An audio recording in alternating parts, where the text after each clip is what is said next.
Okay, welcome back students. This is class 11 physics और आज हम सॉल्व करने जा रहे हैं कुछ न्यूमेरिकल्स। मैंने कुछ न्यूमेरिकल्स आप लोगों को सेंड किए हुए थे, ठीक है, जिसमें से बहुत सारे न्यूमेरिकल तो आप लोगों ने बना लिए थे, लेकिन कुछ न्यूमेरिकल्स में बहुत सारे बच्चों को दिक्कत आ रही है। तो आज हम लेके आ रहे हैं ऐसे ही कुछ खास न्यूमेरिकल्स के सॉल्यूशन, ठीक है। तो पहला क्वेश्चन है मेरा आज का, if momentum p, area A and time t are taken to be fundamental quantities, then energy has dimensional formula। तो अगर हम मोमेंटम, एरिया और टाइम t, ठीक है, मोमेंटम p, एरिया a और टाइम t को फंडामेंटल क्वांटिटी के तौर पे लेंगे तो एनर्जी का डायमेंशनल फॉर्मूला क्या होगा। बोले तो एनर्जी मोमेंटम, एरिया और टाइम की किन पावर पे डिपेंड करेगी। मोमेंटम की 1 पावर पे डिपेंड करेगी, ए की -1 पावर पे, या टी की 1 पावर पे, या फिर इन पावर्स पे, या पी मोमेंटम, एरिया, टाइम की इन पावर्स पे डिपेंड करेगी। इनमें से किस पावर पे डिपेंड करेगी, यानी कि क्या आपका एनर्जी का डायमेंशनल फॉर्मूला होगा, ये मुझे फाइंड करना है, ठीक है। यानी कि मुझे ढूंढना है कि एनर्जी मोमेंटम, एरिया और टाइम की किन पावर्स पे डिपेंड करता है, ठीक है। यानी कि एनर्जी, अब मुझे ढूंढना है एनर्जी मोमेंटम, एरिया और टाइम की किन पावर्स पे डिपेंड करता है। तो इसके लिए मैं यूज करूंगा एप्लीकेशन ऑफ डायमेंशनल एनालिसिस का थर्ड वाला पार्ट, तीसरा application, relationship between different physical quantity, ठीक है। तो देखिए डियर, मैंने मान लिया आपका एनर्जी, ठीक है, आपका मोमेंटम की ए पावर पर, ठीक है, एरिया की बी पावर पर और टाइम की सी पावर पर डिपेंड करता है, ठीक है। मुझे मालूम नहीं इन पी, ए, टी की किन पावर पर डिपेंड करता है, मुझे फाइंड करना है। तो मैंने मान लिया पी की ए पावर पे, एरिया की बी पावर पे और टाइम की सी पावर पे डिपेंड करता है। देन ई, अब ये प्रोपोर्शनल का साइन हटाएंगे, इक्वल का साइन लेके आएंगे और एक यहाँ पर कांस्टेंट आएगा। और इस कांस्टेंट की खूबी होती थी, आप जानते हैं कि ये जो कांस्टेंट होता है वो कैसा कांस्टेंट आता है डियर, यहाँ पर डायमेंशन लेस कांस्टेंट, ठीक है। इस कांस्टेंट की खूबी होती है कि ये डायमेंशन लेस होता है।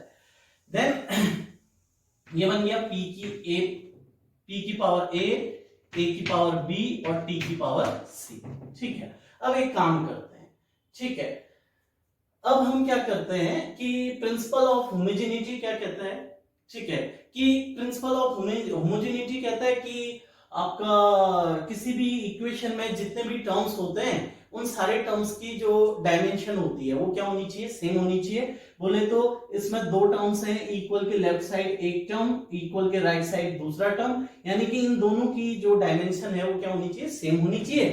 तो इसके लिए हम क्या करते हैं, इन सारे टर्म्स की डायमेंशन लिखना शुरू करते हैं, ठीक है।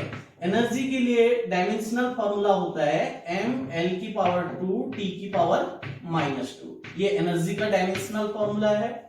ये डायमेंशनलेस कांस्टेंट है तो इसके लिए कोई भी डायमेंशनल फॉर्मूला नहीं होगा, ठीक है। आपका p क्या है, मोमेंटम है। मोमेंटम बोले तो मास इंटू वेलोसिटी, ठीक है।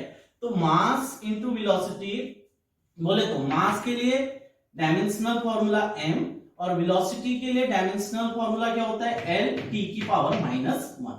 मेरे ख्याल से इस चीज में आपको कोई भी दिक्कत नहीं होनी चाहिए। मास के लिए m, वेलोसिटी क्या होता है आपका rate of change of displacement l/t, बोले t ऊपर आया तो lt-1। मेरे ख्याल से भूले तो नहीं होंगे, तो ये आपको बन गया mlt की पावर -1। तो मोमेंटम के लिए डायमेंशनल फॉर्मूला ml t की पावर -1। एरिया, बाहर से पावर कितनी है डियर, बाहर से पावर है a, ठीक है। एरिया क्या होता है डियर, भूले तो नहीं है, एरिया होता है लेंथ इनटू ब्रेथ, ठीक है। अब बताइए, लेंथ के लिए डायमेंशनल फॉर्मूला l, ब्रेथ के लिए भी l, ठीक है तो एक्चुअल में लेंथ ही, तो क्या बन गया l²। तो आप जानते हैं एरिया के लिए डायमेंशनल फॉर्मूला आ गया l², बाहर से पावर कितना है b, टाइम के लिए डायमेंशनल फॉर्मूला t, बाहर से पावर कितना c। कोई दिक्कत इतना समझने में, आई होप इतने में कोई दिक्कत नहीं होगी। देन अब एक काम करते हैं, समेटना शुरू करते हैं। तो ये बन गया m l की पावर 2 t की पावर -2 इक्वल टू ये आपका आ गया। m कितनी जगह है, एक ही जगह है, a अंदर भेजा तो m की पावर कितना बन गया a, ठीक है। अब a अंदर भेजा तो l की पावर कितना हो गया a, यहां चलो t की पावर माइनस है, मैंने एक स्टेप और ज्यादा कर लिया, भूल तो नहीं गए। a अंदर गया, l की पावर है, t की पावर माइनस है, एंड देन ये b अंदर गया तो l की पावर 2b, और यहाँ t अंदर गया तो t की पावर c, ठीक है। देन समेट लो फिर अब m की पावर m l की पावर 2 t की पावर माइनस 2 इक्वल टू m कितनी जगह आपको दिखाई दे रहा है, तो m आपको एक ही जगह दिखाई दे रहा है, यानी कि क्या दिखाई दे रहा है, m की पावर a, l दो जगह है, ठीक है। तो मल्टीप्लाई में है तो पावर ऐड हो जाएगी, l की पावर a प्लस 2b, ठीक है। ये l और ये l मल्टीप्लाई हुए, बेस सेम है, पावर ऐड होगी, तो ये बन गया आपका a, l की पावर a प्लस 2b, ठीक है। और देन यहां भी t दिख रहा है, यहां भी t दिख रहा है, दोनों के बेस सेम है, मल्टीप्लाई कीजिए तो पावर ऐड हो जाएगी, t की पावर कितना हो जाएगी माइनस a प्लस कितना c। समझ में आई बात इतनी। देन प्रिंसिपल ऑफ होमोजेनिटी कहता है कि जितने भी टर्म्स होते हैं उन सारे टर्म्स की डायमेंशंस क्या होनी चाहिए, सेम होनी चाहिए। तो यहाँ पर दो टर्म्स हैं, तो इन दोनों टर्म्स में MLT, ठीक है, MLT तीनों की डायमेंशन क्या होनी चाहिए, इक्वल होनी चाहिए। तो हम कह सकते हैं कहां से, according to principle of homogeneity, principle of homogeneity, according to principle of homogeneity क्या हो जाएगा, मास की जो डायमेंशन यहाँ है वही मास की डायमेंशन यहाँ होनी चाहिए। देखिए यहाँ मास की डायमेंशन कितनी है a, और यहाँ m की डायमेंशन कितनी है 1, तो a इक्वल टू कितना मिला आपको 1। देन यहाँ लेंथ की डायमेंशन कितनी दिख रही है a प्लस 2b, और यहाँ आपका लेंथ की डायमेंशन कितना है 2, ठीक है। देन इसी को यहीं पे सॉल्व कर लेते हैं। देखिए a की a इक्वल टू 1 है, तो 1 यहां पर रखा, 1 a की वैल्यू पुट करिए, 1 प्लस 2b इक्वल टू 2, तो ये इसको सॉल्व करिए, यहां से आपका इंप्लाइज दैट b की वैल्यू आपको मिलेगी कितना 1/2, ठीक है। ये 1 इधर गया, 2 माइनस 1 1, 1/2। और t की डायमेंशन भी क्या होनी चाहिए, सेम होनी चाहिए। t की डायमेंशन यहाँ है माइनस a प्लस c, और यहाँ t की डायमेंशन है माइनस 2। वैल्यू पुट करिए, a की वैल्यू आपको मालूम है कितना है 1, तो a की जगह रखिए 1, माइनस 1 उधर जाएगा तो प्लस 1, तो क्या हो गया c equal to minus 2 plus 1, बोले तो c की वैल्यू कितनी आ गई -1। कोई दिक्कत इतना समझने में। तो हमारे पास a b c तीनों की वैल्यू आ चुकी है, a की वैल्यू आई 1, b की वैल्यू आई 1/2, और c की वैल्यू आई कितना दिया -1, ठीक है। यानी कि एनर्जी आपका किन पावर्स पे डिपेंड करती है, p के 1 पावर पे, एरिया की 1/2 पावर पे, और t की -1 पावर पे। यानी कि एनर्जी के लिए एनर्जी p की किस पावर पे डिपेंड करती है, p की 1 पावर पे डिपेंड करती है, एरिया की b पावर पे, और b की वैल्यू कितनी है 1/2, और t की किस पावर पे डिपेंड करती है, c पावर पे, और c की वैल्यू कितनी है -1, ठीक है। a की वैल्यू a b c तीनों की वैल्यू पुट करी, तो a की वैल्यू 1, b की वैल्यू 1/2, और c की वैल्यू -1। अगर हम मोमेंटम, एरिया और टाइम को एज अ फंडामेंटल क्वांटिटी लें, तो एनर्जी के लिए जो डायमेंशनल फॉर्मूला होगा वो बनेगा p की पावर 1, a की पावर 1/2, और t की पावर -1। यानी कि आपका ऑप्शन डी क्या है, करेक्ट है, ठीक है। ये ऑप्शन डी आपका क्या हो जाएगा, करेक्ट।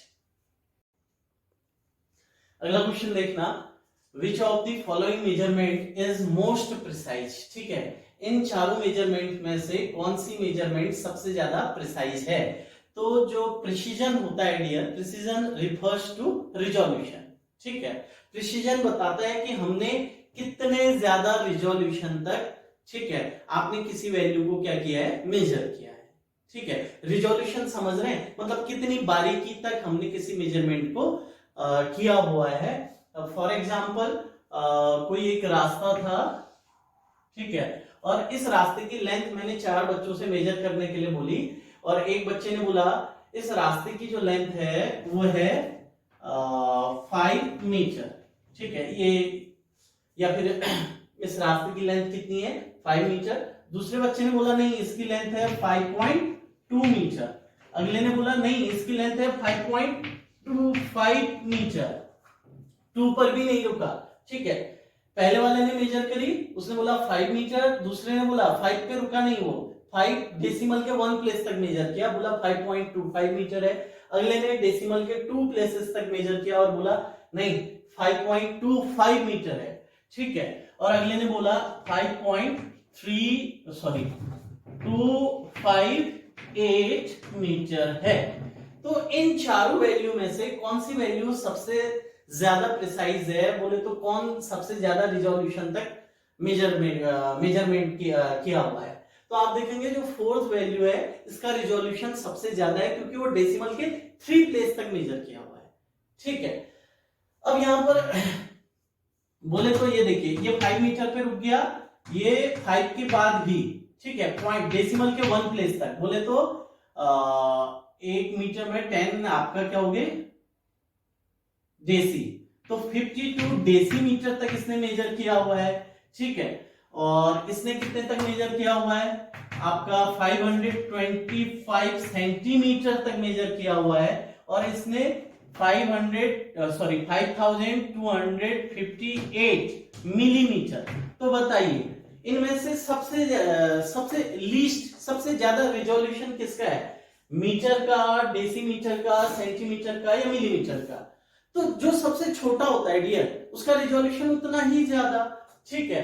तो ये मिलीमीटर तक रुका है ना, वो 5 मीटर पे कंप्लीट हो गया था, ठीक है। ये 5 मीटर पे नहीं रुका, उससे भी थोड़ा सा बच रहा होगा, उसको उसने डेसीमीटर में लिया, उसके बाद छोड़ दिया। इसने डेसीमीटर पे नहीं रुका, ये सेंटीमीटर तक गया मेजर करते समय, ठीक है। 5 मीटर के बाद, ठीक है, ये डेसीमीटर तक गया, ये 5 मीटर के बाद डेसी सेंटी तक गया, और ये 5 मीटर के बाद डेसी सेंटी मिलीमीटर। 5 मीटर के बाद भी जैसे अगर यहाँ पर 5 मीटर हो रहा होगा तो अगला डेसी तक गया, अगला सेंटी तक गया, और अगला मिलीमीटर तक मेजर किया हुआ है।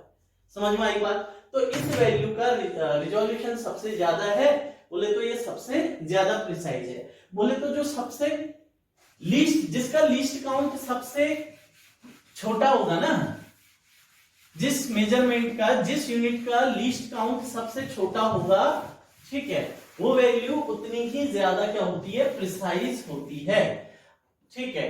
तो देखिए सेंटीमीटर, ठीक है। अब यहां पर देखिए आपका ये है, ये 5.00 किलोमीटर तक मेजर किया हुआ है, ये 5.00 मीटर, ये 5.00 सेंटीमीटर, ये 5.00 मिलीमीटर, ठीक है। तो इनमें से कौन सी वैल्यू सबसे ज्यादा प्रिसाइज है, तो आप देखेंगे कि यूनिट डेसिमल के तो सभी 2 प्लेसेस तक मेजर किए हुए हैं, ठीक है। ये भी डेसिमल के 2 प्लेस तक मेजर है, ये भी डेसिमल के 2 प्लेस तक, सभी डेसिमल के 2 प्लेसेस तक मेजर हैं डेसिमल के बाद। लेकिन देखिए ये किलोमीटर में है, ये मीटर में है, ये सेंटीमीटर में है, और ये मिलीमीटर में है।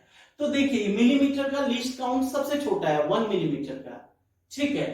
तो ये सबसे छोटी वैल्यू है, इसलिए ये वैल्यू सबसे ज्यादा क्या होगी, प्रिसाइज होगी। ये वैल्यू क्या है, सबसे ज्यादा प्रिसाइज है। समझ में आई बात इतनी, ओके।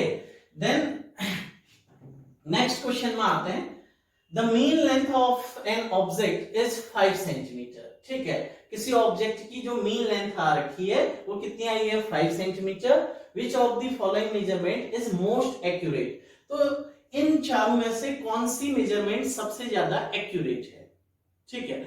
तो कौन सी वैल्यू सबसे ज्यादा एक्यूरेट होगी, वो वैल्यू सबसे ज्यादा एक्यूरेट होगी जो मीन वैल्यू के सबसे पास होगी, ठीक है। यानी कि इन सारी मेजरमेंट में से जो मेजरमेंट मीन वैल्यू के सबसे पास आई हुई है वो मेजरमेंट आपकी सबसे ज्यादा क्या होगी, एक्यूरेट होगी। तो आप देखेंगे कि 4.9 सेंटीमीटर, 4.9 सेंटीमीटर ये मीन वैल्यू के क्या है, सबसे करीब है, क्योंकि 5 सेंटीमीटर और 4.9 सेंटीमीटर इनके बीच का जो डिफरेंस है वो सबसे कम है, कितना, 0.1 सेंटीमीटर, ठीक है। अगर आप यहां चेक करेंगे तो यहां डिफरेंस आएगा आपका कितने का, 5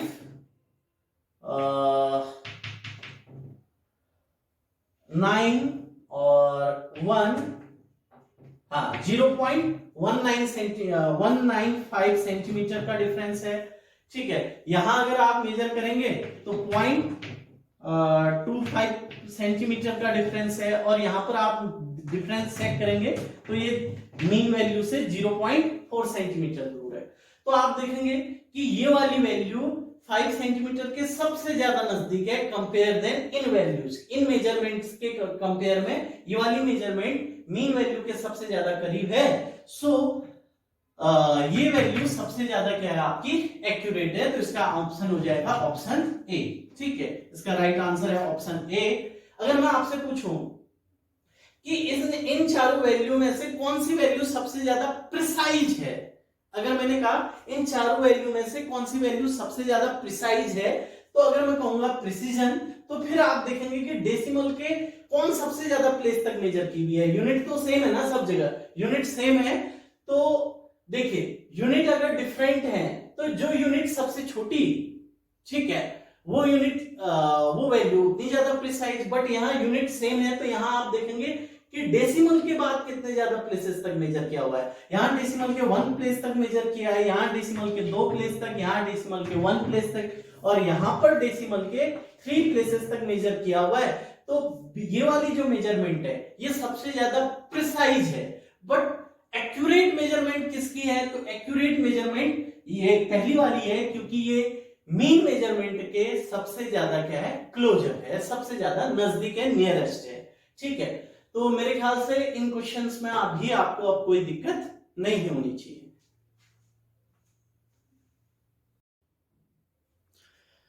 अगला क्वेश्चन देखिए, measure of two quantities along with precision of respective measuring instrument is a equal to 2.5 meter per second plus minus 0.5 metre पर सेकेंड। बोले तो a की जो मेजर्ड वैल्यू है वो ये है, और उसमें जो पॉसिबल एरर है वो कितने का है, 0.5 मीटर पर सेकेंड का। यानी कि ये जो इंस्ट्रूमेंट है वो, इसकी यूनिट देख के आप समझ गए होंगे, ये मीटर पर सेकेंड है यूनिट, बोले तो ये वेलोसिटी का मेजरिंग इंस्ट्रूमेंट है। तो a की वैल्यू आपका है कितना, 2.5 मीटर पर सेकेंड, और इसमें जो पॉसिबल एरर है यानी कि डेल्टा a वो है आपका 0.5 मीटर पर सेकेंड। ठीक है, दूसरा आपको b की वैल्यू दे रखी है, कितना है b की वैल्यू 0.10 सेकेंड, और b में जो पॉसिबल एरर है वो आपको दे रखा है 0.01 सेकेंड। समझ में आई बात है, 0.01 सेकेंड, ये बी की मेजर्ड वैल्यू और ये इसमें पॉसिबल एरर। ठीक है, तो अब हमसे क्वेश्चन में पूछता है कि ए बी की वैल्यू क्या होगी। ठीक है, ए बी की वैल्यू क्या होगी, तो ए बी की वैल्यू फाइंड करने के लिए मुझे क्या करना पड़ेगा, ए और बी को मल्टीप्लाई कर दूंगा। तो ए और बी को मल्टीप्लाई करूंगा तो क्या मिल जाएगा, ए बी मिल जाएगा। तो ए की वैल्यू है 2.5 इंटू बी की वैल्यू है 0.10, मल्टीप्लाई करिए इसको, ये आ गया आपका 250, 25 इंटू 10 250। ठीक है, डेसिमल के बाद 2 और एक यहाँ 3, डेसिमल के बाद 3 प्लेस है तो यहाँ भी 1 2 3 प्लेस के बाद क्या लगा दिया, डेसिमल लगा दिया। तो ए बी की वैल्यू आ गई है 0.250। अब मैं ए बी को ऐसे नहीं लिखूंगा, ए बी को किस फॉर्म में लिखा हुआ है, A B plus minus delta A B, यानी कि A B plus minus delta A B की फॉर्म में लिखना है मुझे। तो ए बी इस वैल्यू में कितना पॉसिबल एरर है, यानी कि error in delta A B, ये मुझे फाइंड करना है।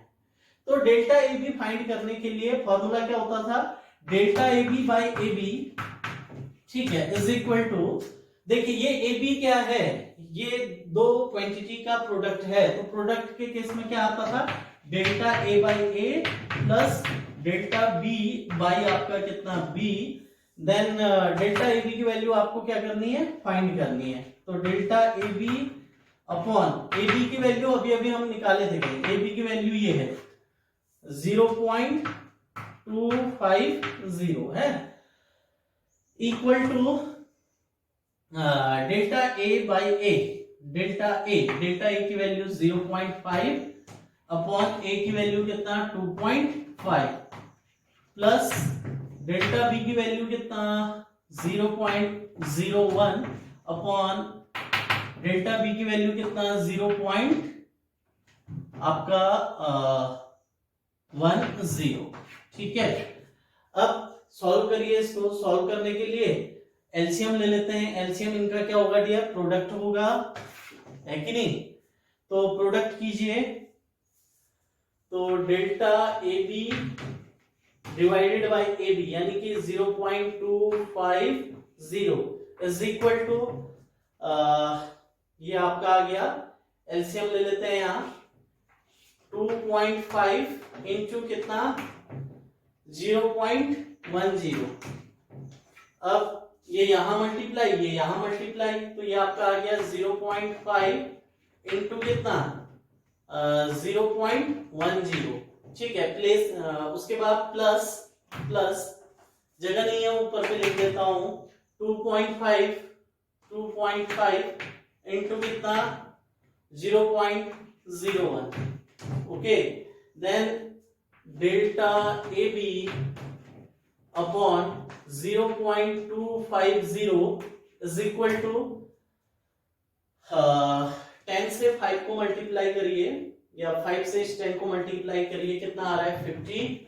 ठीक है, लेकिन डेसिमल के बाद कितने प्लेस है 1 2 एंड यहाँ 3, तो ये हो जाएगा डेसिमल के बाद 1 2 एक और लगा दिया 3, आ गया पॉइंट 0.050। और यहाँ पर 25 को आपने मल्टीप्लाई किया 2.5 को 0.01 से, तो मल्टीप्लाई करिए इसको, मल्टीप्लाई करके आपका आएगा यहाँ पे लिख दिया मैंने 25। डेसिमल के बाद कितने प्लेस है 1 2 3, 1 2, तीसरा प्लेस नहीं 0.025। ठीक है, डिवाइडेड बाय 2.5 इंटू 0.10, ये तो हमने पहले किया हुआ है, कितना आ रहा था 0.250। इससे ये क्या हो गया, कैंसिल हो गया। तो डेल्टा ए बी की जो वैल्यू है वो आपका आ गई, ऐड कर दीजिए इसको 0.075, ये आपका डेल्टा ए बी की वैल्यू है। तो देखिए ए बी की वैल्यू क्या है, ए बी की वैल्यू आई 0.250 और डेल्टा ए बी की वैल्यू आई 0.075, लेकिन ये आपको कहीं भी ऑप्शन में नहीं दिख रहा होगा।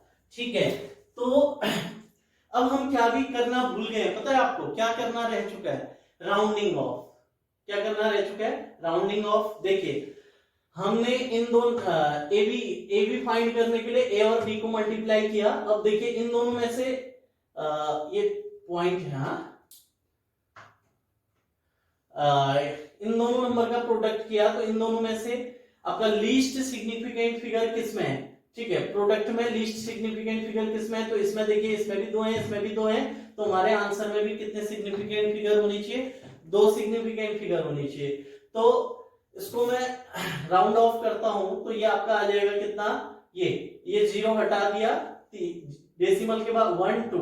अब हमारे ए बी में भी कितने सिग्निफिकेंट फिगर हो गए, 2 सिग्निफिकेंट फिगर, 0.25 आपको सभी जगह दिख रहा होगा सारे ऑप्शन में। अब देखिए डेल्टा ए बी को भी मैंने क्या करना है, राउंड ऑफ करना है। तो देखिए डेल्टा ए और डेल्टा बी को देखिए, डेल्टा ए में कितने सिग्निफिकेंट फिगर है 1, डेल्टा बी में कितने सिग्निफिकेंट फिगर है 2।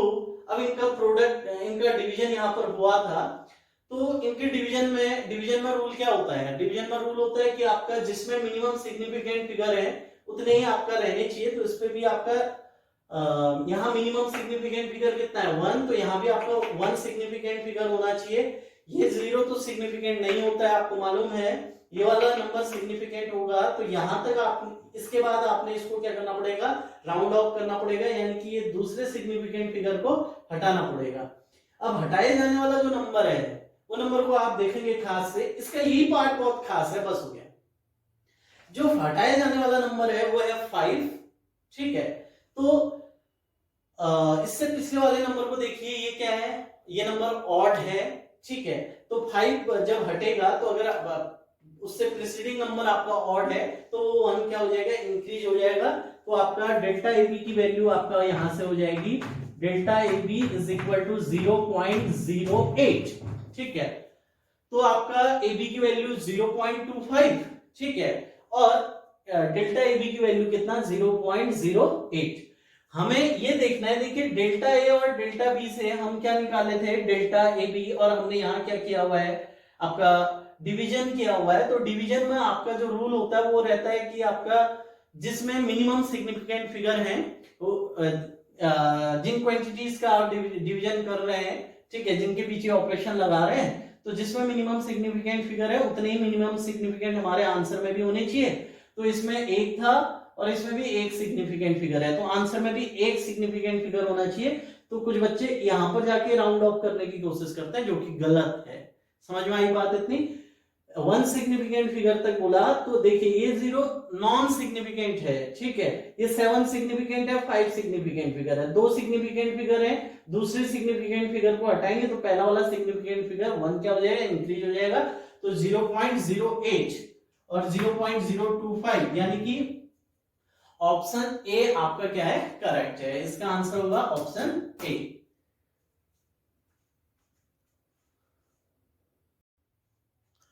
अगला क्वेश्चन देखिए, ये थोड़ा सा खास इसलिए हो जाता है क्योंकि इसमें थोड़ा सा कुछ खास एक कॉन्सेप्ट यूज होगा, बाकी तो कैलकुलेशन सब सिंपल है। खाली एक शुरुआत में एक पॉइंट देखिए, the length and breadth of a rectangular sheet are 16.2 centimetre and 10.1 centimetre, ठीक है, respectively the area of the sheet in appropriate significant figure. आपको एक रेक्टेंगुलर सीट है, उसकी क्या दे रखी है, उसकी आपको लेंथ दे रखी है, लेंथ है आपका कितना 16.2 सेंटीमीटर, ठीक है, और ब्रेथ दे रखी है आपकी कितनी 10.1, ब्रेथ आपको दे रखी है कितनी 10.1 सेंटीमीटर। लेकिन आपको लेंथ और ब्रेथ की मेजर्ड वैल्यू तो दी हुई है, लेकिन लेंथ और ब्रेथ में मैक्सिमम पॉसिबल एरर की वैल्यू नहीं दी हुई है, ठीक है, ना आपको लेंथ में मैक्सिमम पॉसिबल एरर की वैल्यू दी हुई है, ना ब्रेथ में आपको मैक्सिमम पॉसिबल एरर की वैल्यू दी हुई है। तो ऐसे केस में डेल्टा एल डेल्टा बी की वैल्यू क्या होगी, what is the value of delta L and what is the value of delta B, ठीक है। तो इसका आंसर ये है डियर, देखिए इसका लीस्ट काउंट आपका कितना दिख रहा है 16.2 सेंटीमीटर। जिस इंस्ट्रूमेंट से ये वैल्यू मेजर की होगी उसका जो लीस्ट काउंट होगा वो कितना होगा, वो मिनिमम कितना मेजर कर सकता होगा, वो मिनिमम मैक्सिमम कितना मिनिमम कितना मेजर कर सकता है 0.1 सेंटीमीटर का। और यहां पर भी आप देखेंगे कि ब्रेथ को जिस इंस्ट्रूमेंट से मेजर किया हुआ है उसकी जो वो जो लीस्ट काउंट मेजर कर सकता है, बोले तो कम से कम जो वैल्यू वो मेजर कर सकता है वो है 0.1 सेंटीमीटर। तो किसी भी इंस्ट्रूमेंट का जो लीस्ट काउंट होता है वो उस इंस्ट्रूमेंट की मैक्सिमम पॉसिबल एरर होती है। फॉर एग्जांपल जो आपके घर में स्केल है, आपके जो स्केल आप यूज करते हैं उस स्केल में आप देखिए मिनिमम कितना मेजर कर सकते हैं, उस स्केल से आप मिनिमम मेजर कर सकते हैं 1 मिलीमीटर। 1 मिलीमीटर से छोटा आप मेजर नहीं कर सकते हैं। सबसे छोटा क्या मेजर कर सकते हैं 1 मिलीमीटर। तो आपकी जो स्केल है उसकी मैक्सिमम पॉसिबल एरर कितनी होगी 1 मिलीमीटर की होगी। समझ में आई बात इतनी, ठीक है। तो ऐसे ही ये मिनिमम कितना मेजर कर सकता है, तो ये मिनिमम मेजर कर सकता है 0.1 सेंटीमीटर का। तो इसका जो लीस्ट काउंट है वही इसकी मैक्सिमम पॉसिबल एरर है, ठीक है। ये भी कितना मिनिमम मेजर कर सकता है, मिनिमम इस जिस इंस्ट्रूमेंट से ब्रेथ मेजर की गई है उसका लीस्ट काउंट है 0.1 सेंटीमीटर, यानी कि बोले तो सबसे छोटी वैल्यू वो 0.1 सेंटीमीटर मेजर कर सकता है। तो इसमें जो मैक्सिमम पॉसिबल एरर होगी वो 0.1 सेंटीमीटर की होगी। समझ में आ रही है मेरी बात? अगर सपोज करो आपकी जो स्केल है एक साइड उसमें क्या होता है मेरे ख्याल से, एक साइड से आपका एक साइड आपका सेंटीमीटर होता है और एक साइड आपका इंचेज होता है। मान लीजिए सेंटीमीटर वाला हिस्सा टूट के गिर गया, आप ऊपर वाली साइड से मेजर कर रहे हैं, तो ऊपर वाले से आप मिनिमम कितना मेजर कर सकते हैं, 1 इंच, ठीक है, तो वो उसका मैक्सिमम पॉसिबल एरर हो जाएगा, ठीक है। अगर मान लीजिए जो ये सेंटीमीटर वाली आपकी जो आपकी स्केल है उसमें जैसे यहाँ पर 1 0 है, फिर यहाँ पर 1 सेंटीमीटर है, ठीक है, फिर यहाँ पर 2 सेंटीमीटर है, ठीक है, इसके बीच में जो 10 पार्ट्स होते हैं 1 सेंटीमीटर के, वो मिलीमीटर कहलाते हैं। अब सपोज दैट ये आपके मिट चुके हैं, ये मिट गए, मिलीमीटर वाले जो छोटे छोटे हैं वो मिट चुके हैं, तो अब बताइए अब इस इंस्ट्रूमेंट का ये मिनिमम कितना काउंट कर सकता है, ये 1 सेंटीमीटर काउंट कर सकता है, तो इसमें जो पॉसिबल एरर है वो कितने की है, 1 सेंटीमीटर की है, ठीक है। तो किसी भी इंस्ट्रूमेंट का जो लीस्ट काउंट होता है वो उस इंस्ट्रूमेंट के द्वारा मेजर की हुई वैल्यू में मैक्सिमम पॉसिबल एरर होती है। इस इंस्ट्रूमेंट का लीस्ट काउंट है 0.1 सेंटीमीटर, तो इस इंस्ट्रूमेंट से जो भी वैल्यू मेजर की होगी उसमें जो एरर पॉसिबल होगा वो 0.1 सेंटीमीटर का, और इसमें भी 0.1 सेंटीमीटर। मेरे ख्याल से ये आई होप समझ गए हैं आप, ठीक है। तो अब आपको एरिया चाहिए, तो एरिया क्या होता है भाई, लेंथ इनटू ब्रेथ, ठीक है। तो लेंथ की वैल्यू है 16.2 और ब्रेथ की वैल्यू है 10.1, ठीक है। कैलकुलेटर का इस्तेमाल कम से कम करें, ठीक है, मैं भी अब कैलकुलेटर का इस्तेमाल कम करना शुरू कर दिया, ठीक है, कैलकुलेशन बहुत खराब हो जाती है, तो करिए। ये आपका आ गया 162.000, फिर ये आ गया आपका फिर से 162, तो ऐड करेंगे तो ये आएगा 2 6 2 और 1 3 6 1, डेसिमल के बाद 1 2 प्लेस 163.62 163.62 सेंटीमीटर स्क्वायर, ये आपका क्या आ गया है, एरिया आ गया है, ठीक है। अब आप देखिए, अगर मैं चाहूं तो इसको यहीं पे राउंड ऑफ भी कर सकता हूं। देखिए जिन दोनों को मैंने मल्टीप्लाई किया हुआ है इसमें कितने सिग्निफिकेंट फिगर है, 1 2 3, और इसमें भी कितने 1 2 3, तो मिनिमम कितने हैं, 3 है, तो हमारे आंसर में भी कितने सिग्निफिकेंट फिगर होने चाहिए, 3, तो ये पहला सिग्निफिकेंट, ये दूसरा, ये तीसरा, 3 सिग्निफिकेंट फिगर के बाद मुझे क्या करना पड़ेगा, राउंड ऑफ करना पड़ेगा। राउंड ऑफ होने वाला नंबर क्या है, 6 है, जो कि 5 से बड़ा है, तो प्रीसीडिंग नंबर को 1 क्या कर देगा, इंक्रीज कर देगा, तो ये आपका आ गया 164 सेंटीमीटर स्क्वायर, और मेरे ख्याल से आपका आंसर यहीं पे निकल गया, कितना, ऑप्शन ए, क्योंकि 164 सिर्फ ऑप्शन ए में है, बाकी नहीं है, तो आपको delta L into delta B की वैल्यू निकालने की जरूरत नहीं है। लेकिन ये कॉम्पिटिटिव में आप ऐसे भी कर सकते हैं, समझ में आई बात इतनी। लेकिन अभी हम इसको पूरा करेंगे, हम एरिया में जो एरर है उसको भी निकालने की कोशिश करते हैं, एरिया में जो एरर है उसको भी निकालते हैं। तो ये एरिया कैसे डिस्क्राइब्ड है, लेंथ इनटू ब्रेथ, इन दो क्वांटिटी के मल्टीप्लिकेशन के फॉर्म में है, तो error in area delta A by A is equal to क्या हो जाएगा, delta L by L plus delta B by B. कोई दिक्कत इतना समझने में। देन डेल्टा ए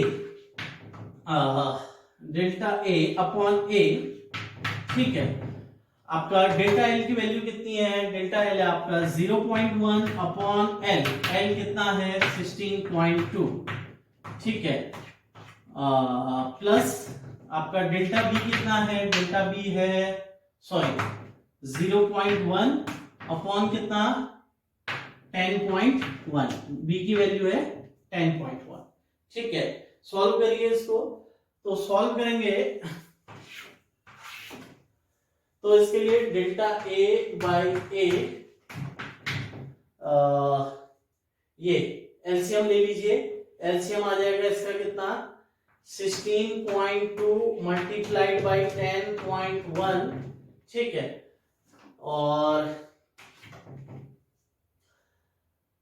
आपका 10.1 से ये 0.1 मल्टीप्लाई हुआ, 0.1 मल्टीप्लाइड बाई 10.1, और ये 0.1 से 16.2 मल्टीप्लाई हुआ, 16.2 इंटू 0.1, ठीक है।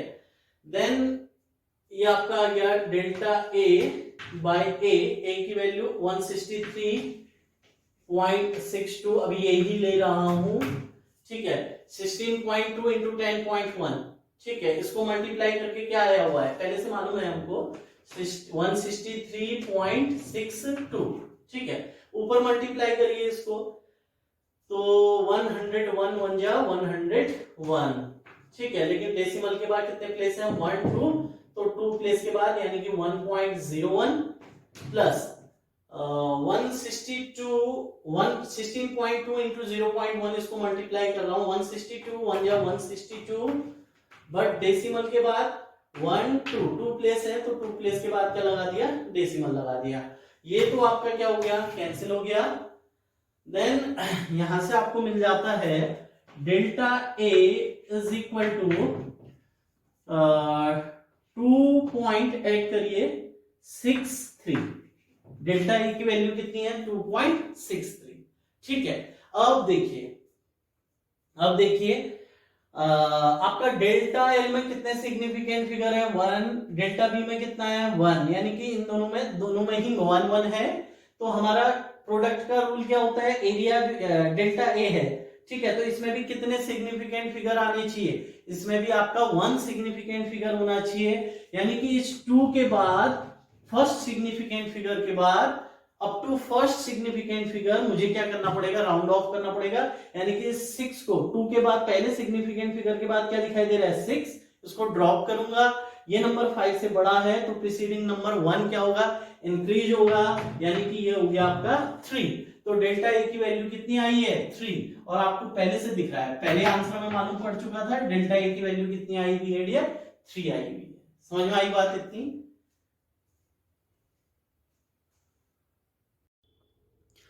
तो अब आते हैं हम आज के लास्ट क्वेश्चन पे।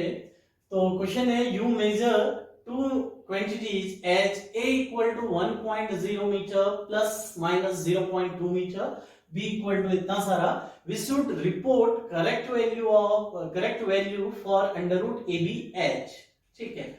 मुझे अंडर रूट ab की वैल्यू चाहिए अगर a की जो मेजर्ड वैल्यू है वो आपका दे रखी है कितना, 1.0 मीटर प्लस माइनस 0.2 मीटर, ठीक है। ए की मेजर्ड वैल्यू ये है और इसमें पॉसिबल एरर कितने का है, 0.2 मीटर का। बोले तो ए की मेजर्ड वैल्यू 1.0 मीटर और इसमें जो एरर है डेल्टा ए वो आपका हो गया कितना, 0.2 मीटर। ऐसे ही मुझे दे रखा है दूसरा क्या, बी, और बी की वैल्यू दे रखी है 2.0 मीटर और इसमें जो पॉसिबल एरर है डेल्टा बी वो आपको दे रखा है कितना, 0.2 मीटर। ओके, देन एक काम करिए, आपसे पूछ रहा है अंडर रूट ए बी की वैल्यू, ठीक है। अंडर रूट ए बी बोले तो अंडर रूट ए बी को मैंने बोल दिया y, और y कैसे डिफाइंड है, y डिफाइंड है अंडर रूट ए बी, इसको मैंने सपोज किया y, और आपसे अंडर रूट ए बी की वैल्यू पूछ रहा है। तो अंडर रूट ए बी की वैल्यू क्या आएगी, वो रखिए a की जगह a की वैल्यू रखिए 1.0 मल्टीप्लाइड बाई 2.0, ठीक है। तो देन इसको मल्टीप्लाई करिए 20 इंटू 10, ऐसे कर दीजिए ना, सीधे कंफ्यूजन होता है अगर तो सीधे कर दीजिए, 20 इंटू 10 कितना, 200, ठीक है। डेसिमल के बाद 1 2 प्लेस के बाद क्या लगा दिया, डेसिमल, यानी कि 2.00, और अंडर रूट 2 की वैल्यू अगर आप सॉल्व करेंगे तो ये आपका आएगी 1.414, लेकिन अंडर रूट 2 को सॉल्व नहीं करना है, इतना आपको याद होना चाहिए, अंडर रूट 2 की वैल्यू कितनी आती है, 1.414। रूट 3 की वैल्यू कितनी होती है, 1.732। ये वैल्यू आपको बिल्कुल याद होनी चाहिए क्योंकि बार बार आपके काम आएगी। समझ में आई बात इतनी। रूट 2 रूट 3 ये निकालने की जरूरत नहीं पड़नी चाहिए, और अक्सर इनकी जरूरत पड़ती है, तो याद कर लीजिए वैल्यू। अब 1.414, अब देखिए हमने क्या किया, हमने a और b का प्रोडक्ट किया, और a में 2 सिग्निफिकेंट फिगर है, इसमें भी 2 सिग्निफिकेंट फिगर है, तो हमारा जो आंसर आ रहा है इसमें भी कितने सिग्निफिकेंट फिगर होने चाहिए, 2 सिग्निफिकेंट फिगर होनी चाहिए। तो ये फर्स्ट सिग्निफिकेंट फिगर, ये सेकंड सिग्निफिकेंट फिगर, तो बाकी के सिग्निफिकेंट फिगर को मैंने क्या करना पड़ेगा, ड्रॉप करना पड़ेगा, यानी कि मैं करना चाह रहा हूं round off up to 2 significant figure, तो अब देखिए ड्रॉप होने वाला नंबर कौन है 1, जो कि 5 से लेस है, तो प्रीसीडिंग नंबर पर कोई इफेक्ट नहीं पड़ेगा, यानी कि आपका answer under root A B की वैल्यू आ गई 1.4। लेकिन देखिए बोले तो ये ऑप्शन और ये ऑप्शन, सॉरी बोले तो आपका ये वाला ऑप्शन तो साइड हो गया क्योंकि इसमें 1.41 है। अब हमारे ए सी डी ये 3 ऑप्शन बचे हुए हैं। अब इसमें से कौन सा सही है, तो उसके लिए मुझे अब इस y में बोले तो अंडर रूट ए बी में इसमें कितनी एरर पॉसिबल है ये फाइंड करना पड़ेगा। तो देखिए y is error in y delta y by y equal to, अब देखिए है क्या y कैसे डिफाइंड है, अंडर रूट ए बी। तो आप जानते हैं देखिए जो भी चीज पावर में होती है तो एरर निकालते समय वो कहां आ जाती है, आगे हो जाती है। अंडर रूट ए बी का मतलब हुआ, ठीक है, अंडर रूट ए बी का मतलब होता है डियर पावर कितना होना, 1/2 होना।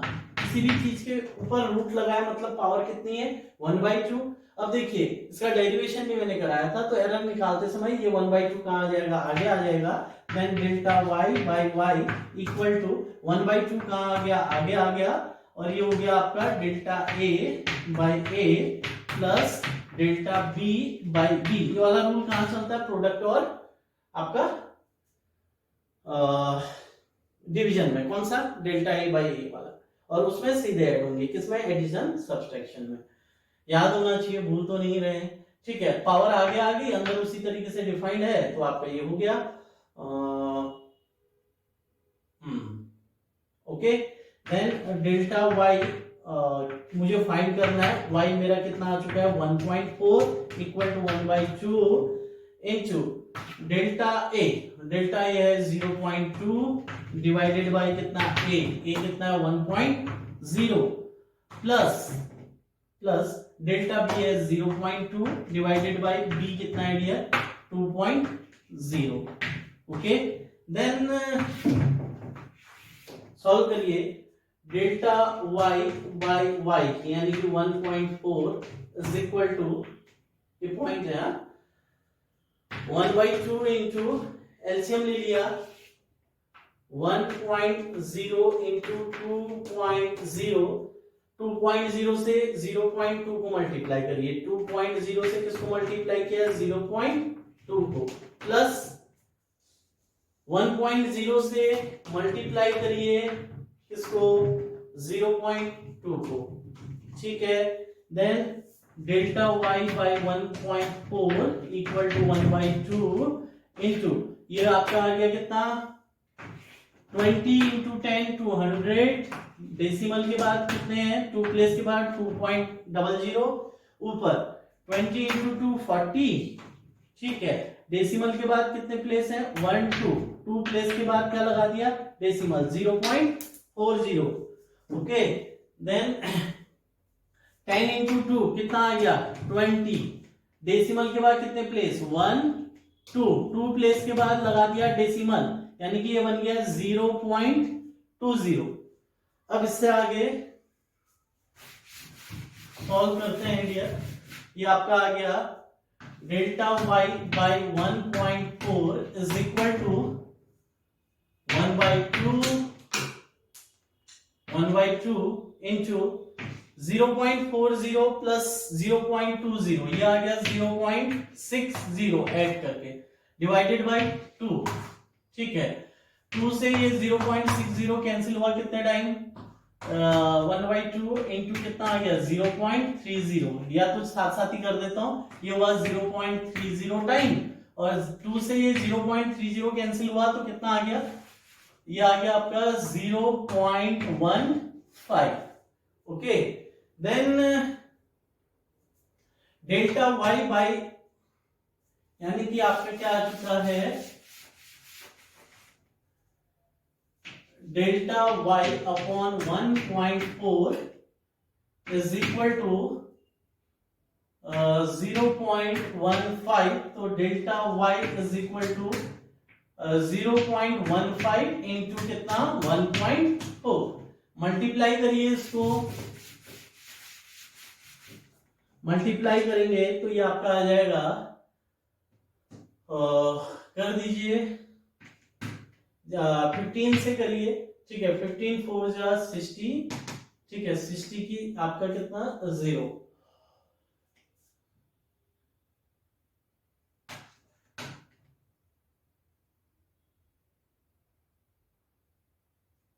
ठीक है। डेसिमल के बाद 2 और 1 3 प्लेसेस, 1 2 3 प्लेस के बाद लग गया डेसिमल 0.210।